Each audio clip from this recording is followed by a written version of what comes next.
Bonjour mes histo-curieuses et mes histo-curieux et bienvenue dans ce tout nouvel épisode de Contrôle H. Aujourd'hui, on va s'intéresser à une image que vous avez forcément déjà vue.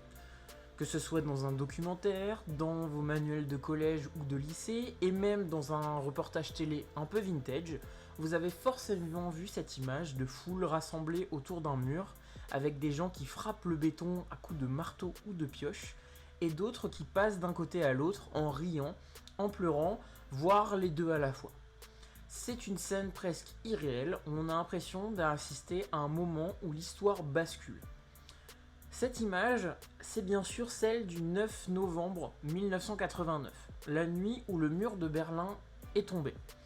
Depuis, cet événement est devenu l'un des symboles les plus puissants de la fin du siècle dernier.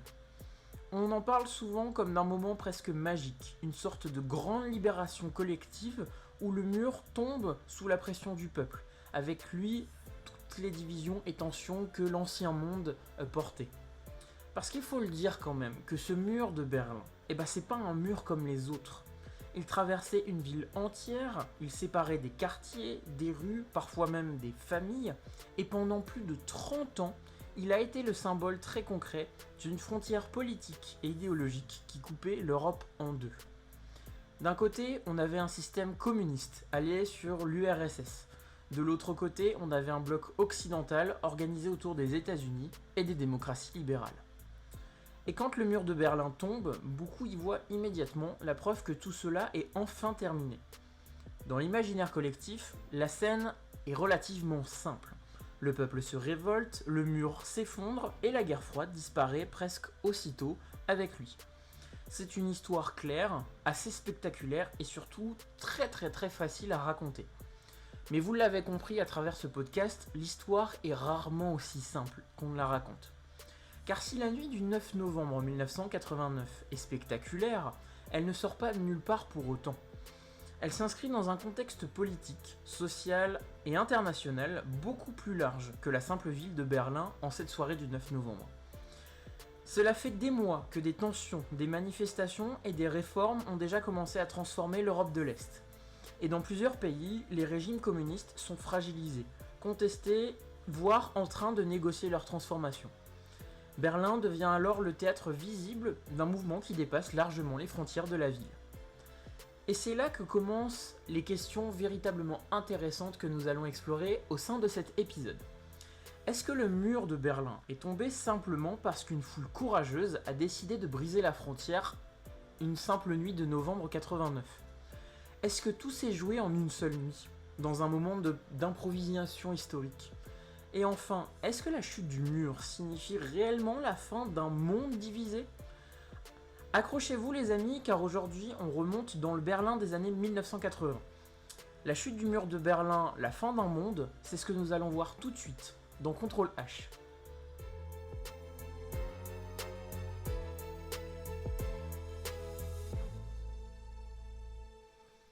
Tout d'abord, quand on regarde les images de la chute du mur, on a vraiment l'impression que tout s'est joué en quelques heures grand maximum. On a tous en tête les vidéos où des milliers de Berlinois de l'Est se pressent aux postes frontières pour lever les barrières, afin de laisser passer les gens, mais aussi les voitures, les fameuses trabants qui viennent de l'Est, aux yeux des gardes qui sont complètement dépassés et qui ne savent pas quoi faire, les pauvres. Puis d'un coup, on voit des gens qui montent sur le mur, qui l'attaquent à coups de marteau et de pioche, qui s'embrassent et qui pleurent de joie. La scène est spectaculaire, presque touchante, et forcément, avec le temps, cette image s'est imposée comme une évidence. Le mur serait tombé en une nuit, comme si c'était un événement soudain qui avait fait basculer l'histoire. Mais en réalité, ce moment n'est pas vraiment le début de notre histoire. C'est plutôt son aboutissement, sa fin. Car si les frontières s'ouvrent ce fameux soir du 9 novembre, c'est parce que depuis plusieurs mois, et même depuis plusieurs années, tout le système politique qui maintenait ce mur de Berlin en place est déjà en train de se fissurer. Pour comprendre pourquoi, il faut revenir à ce que représente le mur de Berlin. Depuis sa construction en 1961, il est devenu le symbole le plus visible de la division du monde pendant la guerre froide. Tout comme l'Allemagne, depuis 1945 et la défaite de la Seconde Guerre mondiale, la ville de Berlin est coupée en deux, mettant en contact permanent deux blocs, deux modèles politiques radicalement opposés. On retrouve d'abord à l'ouest une démocratie libérale intégrée au bloc occidental dirigé par les États-Unis. C'est la République fédérale allemande, dont la capitale n'est pas du tout Berlin, mais Bonn, une ville située à l'ouest de l'Allemagne actuelle, un peu au sud de Cologne. Et à l'est, on retrouve un État socialiste étroitement, mais alors très étroitement, lié à l'Union soviétique, la République démocratique allemande, qui n'a de démocratique que le nom. Officiellement, les autorités est-allemandes expliquent que le mur de Berlin est un rempart antifasciste, à mettre entre très gros guillemets, destiné à protéger leur pays de l'influence occidentale. Mais dans les faits, tout le monde comprend très bien sa véritable fonction. Le mur de Berlin a pour but d'empêcher les gens de partir. Car pendant les premières années de la guerre froide, des millions d'Allemands de l'Est quittent leur pays pour rejoindre l'Ouest. Entre 1949 et 1961, c'est près de 3 millions de personnes qui passent de l'autre côté. Cela représente une fuite massive de main-d'œuvre qualifiée, de médecins, d'ingénieurs, mais aussi d'étudiants. Bref, toutes les personnes qui sont capables de booster la croissance d'un pays. Et pour le régime communiste, c'est une catastrophe économique et politique. C'est une véritable hémorragie qu'il faut à tout prix arrêter. La construction du mur, en août 1961, permet de stopper presque totalement cet exode. Pendant près de 30 ans, la frontière devient l'une des plus surveillées au monde, avec des miradors, des barbelés, des chiens de garde et des gardes frontières qui sont autorisés à tirer sur les fugitifs qui tentent de fuir à l'ouest. Le mur semble alors solide, presque immuable, indestructible, et beaucoup d'observateurs pensent qu'il restera en place pendant des décennies. Et pourtant, au milieu des années 1980, l'équilibre commence à changer. L'économie de la RDA montre de plus en plus de signes d'essoufflement. Le pays reste l'un des plus développés du bloc de l'Est, mais la croissance ralentit, les dettes s'accumulent et la population ressent de plus en plus les limites du système. Les magasins manquent régulièrement de certains produits, les infrastructures vieillissent et surtout, la comparaison avec l'Allemagne de l'Ouest devient de plus en plus visible. Car à Berlin, la frontière ne se trouve parfois qu'à quelques dizaines de mètres de l'Allemagne de l'Ouest. De l'autre côté du mur, les vitrines sont pleines, les voitures sont plus modernes et les salaires sont bien plus élevés qu'à l'Est. C'est un peu le cliché qu'à l'Ouest, l'insouciance et la joie de vivre règnent alors qu'à l'Est, on se serre de plus en plus la ceinture pour tenir jusqu'à la fin du mois.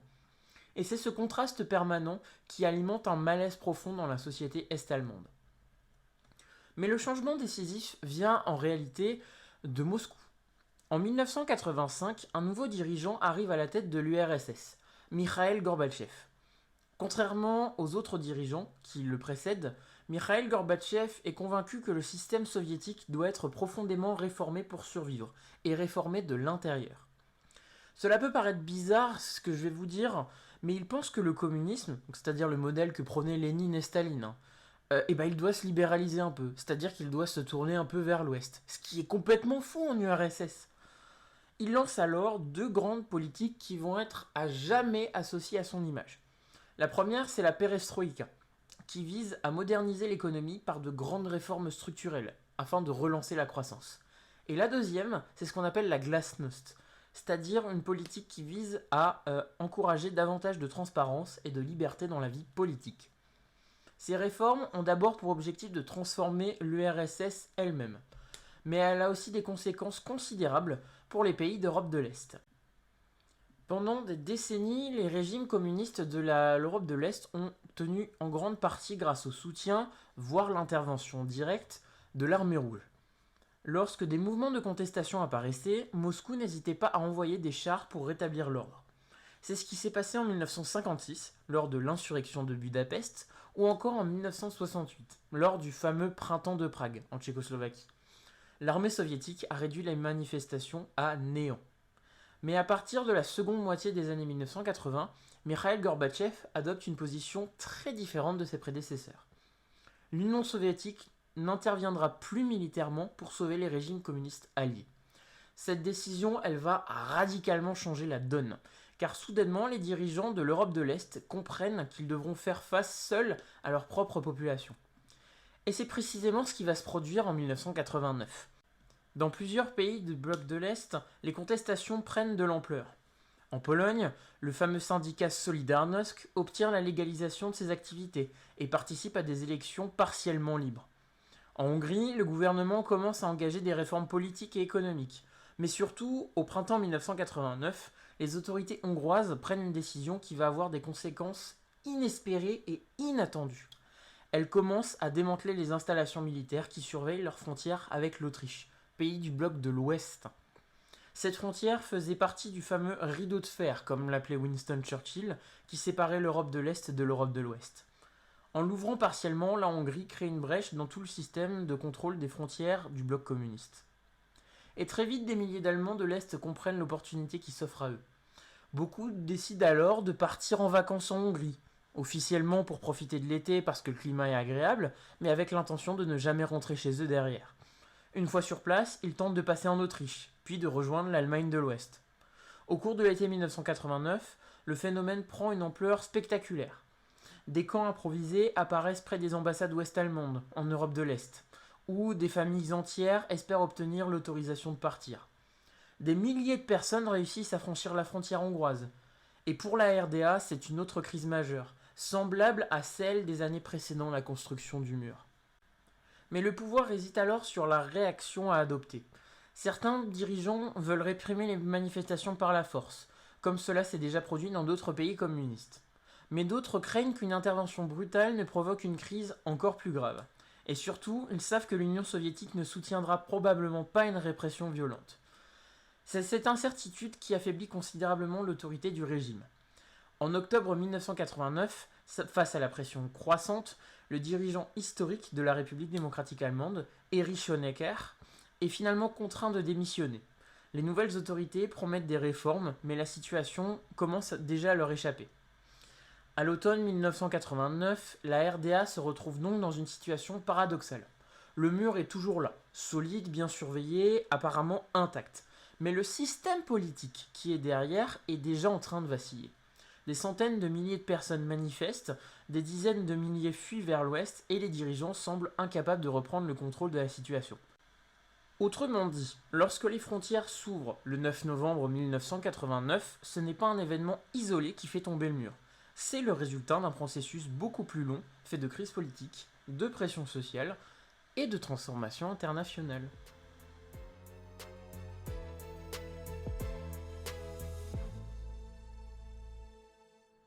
Mais s'il y a bien une scène qui revient presque systématiquement quand on raconte la chute du mur de Berlin, c'est celle d'une conférence de presse un peu étrange, donnée en début de soirée le 9 novembre 1989 à Berlin-Est.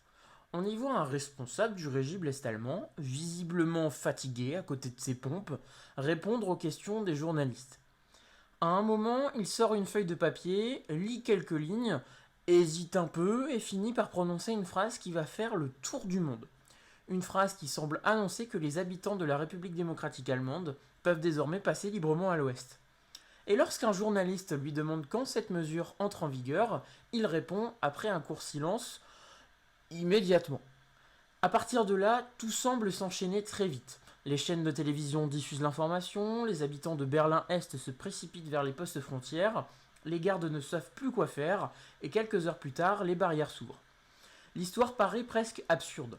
Un régime qui s'effondre à cause d'une simple erreur de communication. Vous voyez l'image ? Et c'est pour cette raison que cette idée est restée très forte dans la mémoire collective. Mais comme souvent, la réalité est un petit peu plus subtile.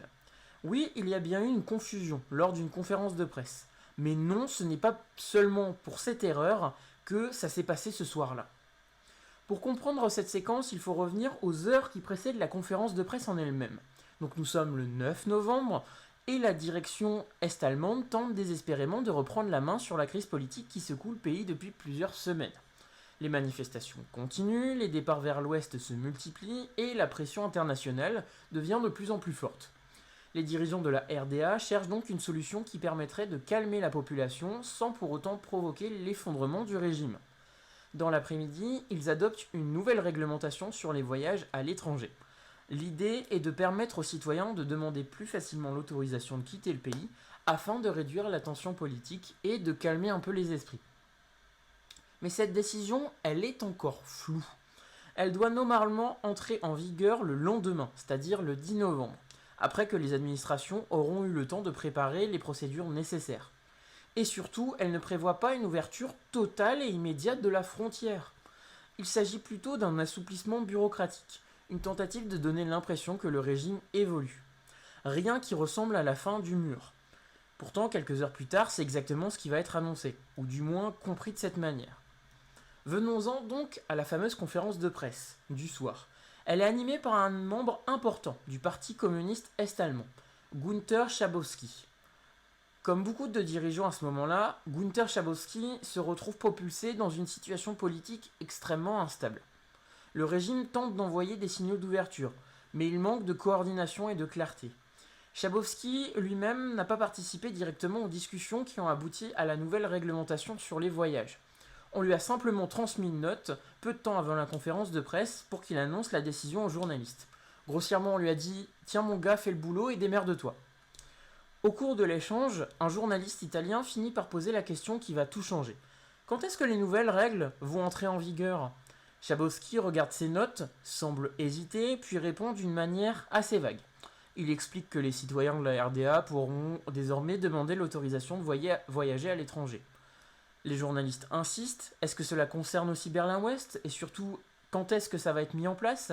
Et c'est à ce moment précis que la confusion apparaît chez Schabowski. Il fouille dans ses papiers, réfléchit quelques secondes, puis prononce une phrase qui est restée dans l'histoire. D'après ce que je sais, c'est immédiat, sans délai.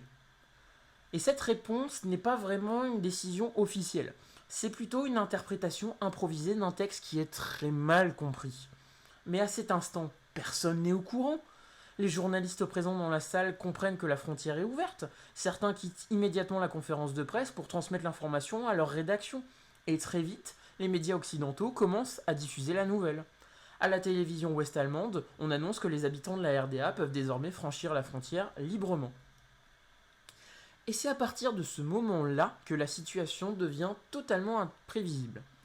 Car en République démocratique allemande, c'est-à-dire à l'Est, une grande partie de la population regarde aussi la télévision de l'Ouest, donc est au courant du détail de la conférence de presse. En entendant cette annonce, beaucoup de Berlinois de l'Est décident donc d'aller vérifier par eux-mêmes ce qui se passe au poste frontière. Des groupes commencent à se former devant les points principaux de passage entre les deux parties de la ville. Au départ, les gardes frontières pensent qu'il s'agit d'une simple manifestation, comme d'habitude j'aurais tendance à vous dire. Mais la foule continue de grossir, minute après minute, et heure par heure.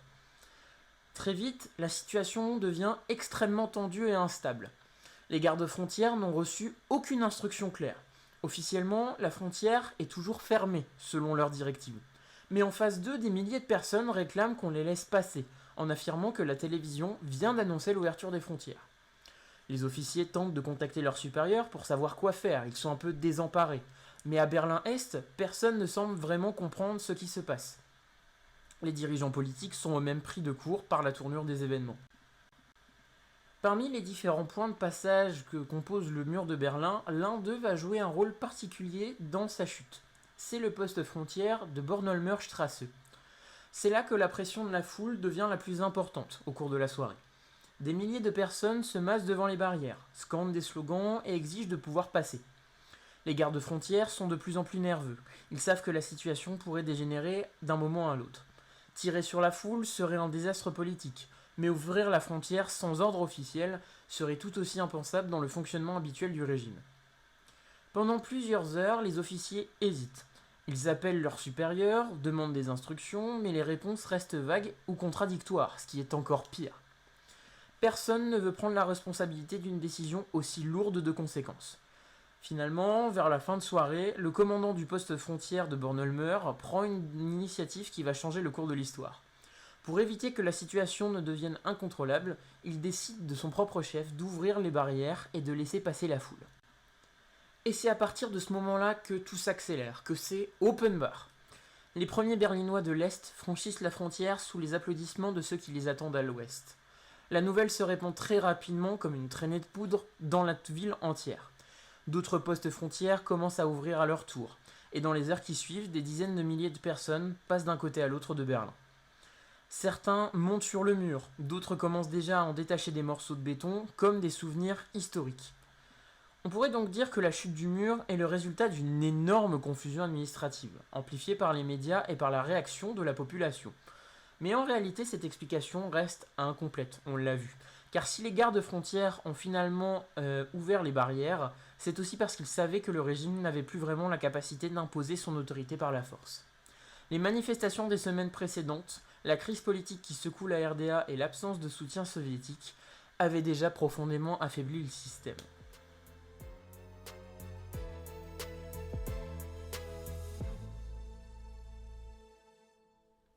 Enfin, quand on pense au 9 novembre 1989, on imagine souvent que la chute du mur de Berlin marque la victoire immédiate de l'Ouest sur le communisme. Les images de la foule qui franchit les barrières, les Berlinois qui dansent sur le béton, les morceaux du mur qui s'effondrent, tout cela nourrit l'idée que la guerre froide se terminait ce soir-là, tout simplement. C'est une image qui est puissante, qui fonctionne très bien dans les médias et qui reste gravée dans notre mémoire collective. Pourtant, si symboliquement le mur tombe ce soir-là, la réalité politique est beaucoup plus complexe que ça. La chute du mur ne signifie pas du tout que la guerre froide est terminée du jour au lendemain. Elle annonce plutôt le début d'une transformation profonde, longue et parfois incertaine dans l'ensemble de l'Europe de l'Est et même au-delà. Pour comprendre cela, il faut se rappeler que la guerre froide n'était pas qu'une série de murs et de frontières. C'était avant tout un système global, un équilibre international basé sur des alliances, des doctrines militaires, des blocs économiques et une confrontation idéologique permanente. Le mur de Berlin, dans tout ça, n'était qu'un symbole, certes spectaculaire, de cette division. Il matérialisait la séparation physique entre l'Est et l'Ouest, mais la guerre froide se jouait ailleurs, elle se jouait surtout dans la dynamique des superpuissances, c'est-à-dire les États-Unis et l'URSS. Or, en 1989, ni l'une ni l'autre de ces puissances ne disparaît du jour au lendemain. La fin du mur ne signifie pas la fin de ces rapports de force. Prenons par exemple l'URSS. Même après la chute du mur, elle continue d'exister. Mikhail Gorbatchev reste au pouvoir à Moscou et le système politique soviétique n'est pas encore effondré. Les réformes de la perestroïka et de la glasnost sont encore en cours et les dirigeants doivent gérer des tensions internes de plus en plus fortes.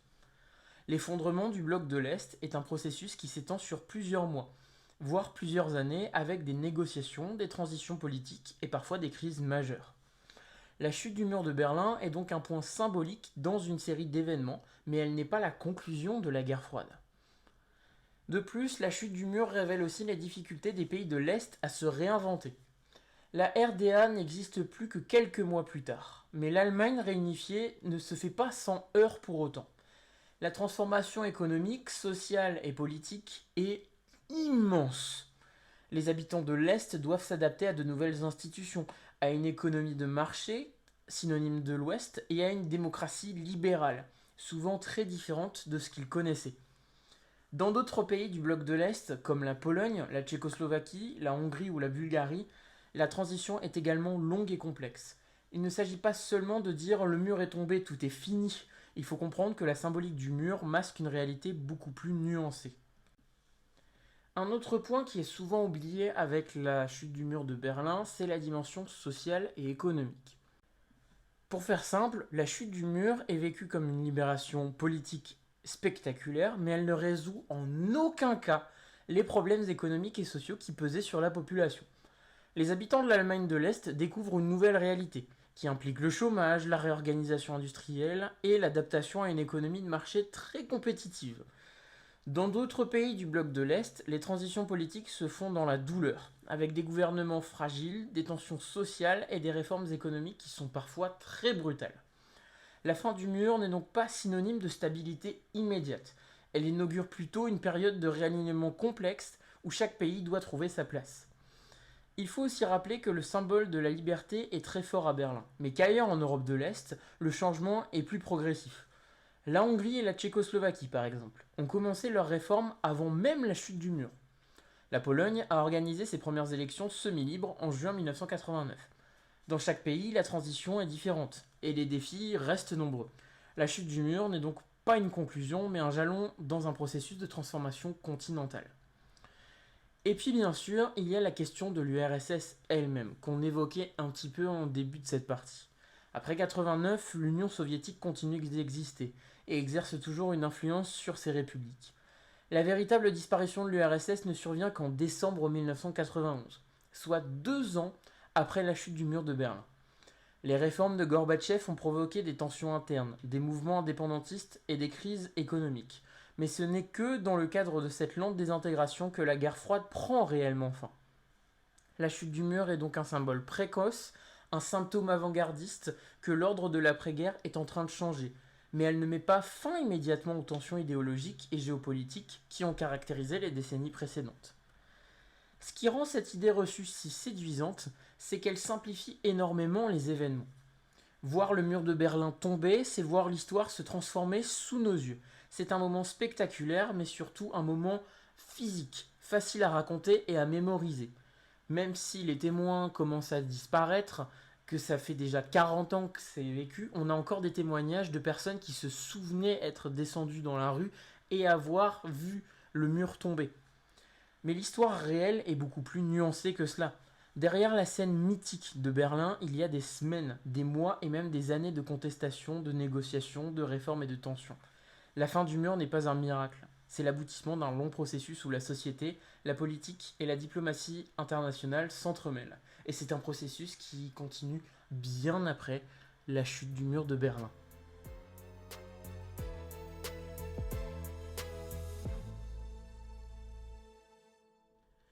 Et voilà, mes histocurieuses et mes histocurieux, nous arrivons à la fin de notre petite escapade berlinoise, et j'espère que vous voyez un peu mieux maintenant pourquoi la chute du mur de Berlin n'est pas une histoire aussi simple qu'on l'imagine. Pendant longtemps, on a cru que tout s'était joué en une nuit, que la population avait pris le contrôle, que le régime s'était effondré d'un coup et que la guerre froide était enfin terminée. Mais l'histoire, comme souvent, est beaucoup plus nuancée qu'on l'imagine. Et c'est ce que j'essaie de vous faire comprendre dans chacun des épisodes que j'ai pu vous proposer. Le mur de Berlin n'est pas tombé par magie, ni par hasard. Il s'inscrivait dans un contexte qui se préparait depuis des années, avec des sociétés est-allemandes de plus en plus en demande de liberté, des dirigeants fragilisés, des mouvements de contestation qui gagnaient en ampleur, et surtout des changements majeurs à l'échelle internationale, entre une Union soviétique qui ne pouvait plus s'imposer par la force et un monde qui commençait déjà à basculer vers l'après. La conférence de presse de Gunther Schabowski n'a été qu'une étincelle dans un paysage qui était déjà très surchauffé. Le mur aurait fini par tomber, on va pas se le cacher, mais cette phrase mal comprise a rendu ce moment spectaculaire, presque cinématographique, et a gravé la scène dans la mémoire collective. Au-delà de l'anecdote, ce que cet événement nous rappelle, c'est que l'histoire est rarement le résultat d'un seul geste ou d'une seule décision. La chute du mur est le produit d'un long processus. Des tensions sociales, des contestations pacifiques, des réformes politiques, des calculs diplomatiques et des réactions parfois improvisées de ceux qui étaient en place. Et cette complexité, c'est ce qui rend l'événement hyper fascinant. Parce que derrière l'image de la chute du mur se cache un mélange de courage populaire, d'opportunisme politique et de circonstances internationales qui se conjuguent de manière presque improbable. Enfin, il faut se rappeler que si la chute du mur est un symbole hyper puissant, elle n'a pas instantanément transformé le monde. La guerre froide n'a pas disparu du jour au lendemain, l'Europe de l'Est n'est pas devenue un modèle d'harmonie et d'abondance en un instant, et l'Allemagne réunifiée en 1990 a dû faire face à des années de défis économiques, sociaux et politiques hyper importants. Mais cet événement a ouvert une période nouvelle, où les peuples pouvaient enfin décider de leur destin, où des systèmes longtemps figés ont dû se réinventer, et où le monde a commencé à se réorganiser, à imaginer d'autres formes de relations entre État et société. Alors au fond, la chute du mur de Berlin nous enseigne quelque chose d'hyper fondamental. L'histoire n'est jamais aussi simple qu'une image ou qu'un événement isolé. Elle est faite de causes multiples, de facteurs invisibles, de moments inattendus qui peuvent transformer un processus lent en un instant mémorable. Et si cette nuit du 9 novembre 1989 reste si célèbre, c'est parce qu'elle réussit à combiner ce symbole fort avec la complexité d'un long processus historique. Alors, quand vous regarderez à nouveau ces images, souvenez-vous que derrière la joie, les marteaux et les morceaux de béton, il y avait des années de tension, de décision, de mobilisation populaire, et que la liberté retrouvée n'est jamais revenue d'un seul geste, mais de l'ensemble d'un monde en train de changer. Et c'est peut-être ça finalement le vrai miracle historique de Berlin 1989. Nous rappeler que l'histoire est à la fois faite d'instants et de processus, et qu'elle reste toujours plus riche et surprenante que ce que nos idées reçues voudraient nous faire croire. Je vous remercie de votre fidélité et vous donne très vite rendez-vous pour un nouvel épisode de Contrôle H.